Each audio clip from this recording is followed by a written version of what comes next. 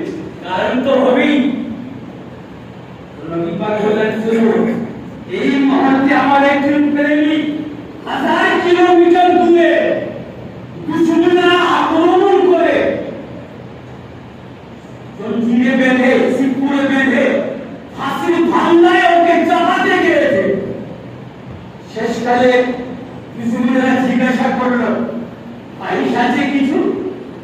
উনি বললেন হ্যাঁ বাইশ আছে, নামাজ পড়বো। নামাজ পড়লেন, পড়ার পর বললেন চলো সুলির দিকে চলো, ফাঁসির দিকে চলো, নিয়ে চলো, হাসতে হাসতে যাচ্ছেন। নবী পাক বললেন 40 দিন আগে তাকে গ্রেফতার করা হয়েছে, শিবপুর বেঁধে কামায় হয়ে দেওয়া হয়েছে, কারণ বদরের যুদ্ধে উনি শরীক ছিলেন।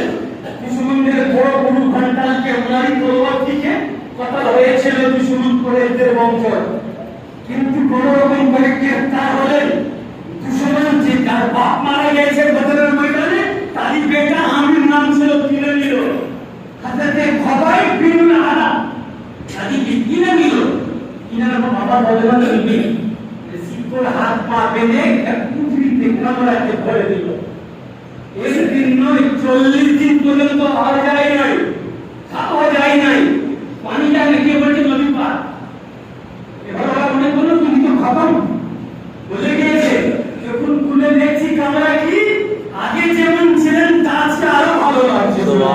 সুবহান কি দেখছি কি আপেল পড়ে আছে, আঙ্গুর পড়ে আছে গামলায়, বিদানা পড়ে আছে। তখন আওয়াজ ছিল নাই, হয় নাই, জন্য পয়দা হয় নাই, চাষ ছিল না, কিন্তু পড়ে আছে। আর বাদকে আপনি কতল করেছিলেন, তার দুটি মুসলমান হয়েছিল। সে বলেছে, হুজুর আমি নিজেই দেখলাম শিকড়ে বাঁধা আছে, কিন্তু ফল খাচ্ছিলেন না। এরা তো বুঝতে পেরেছে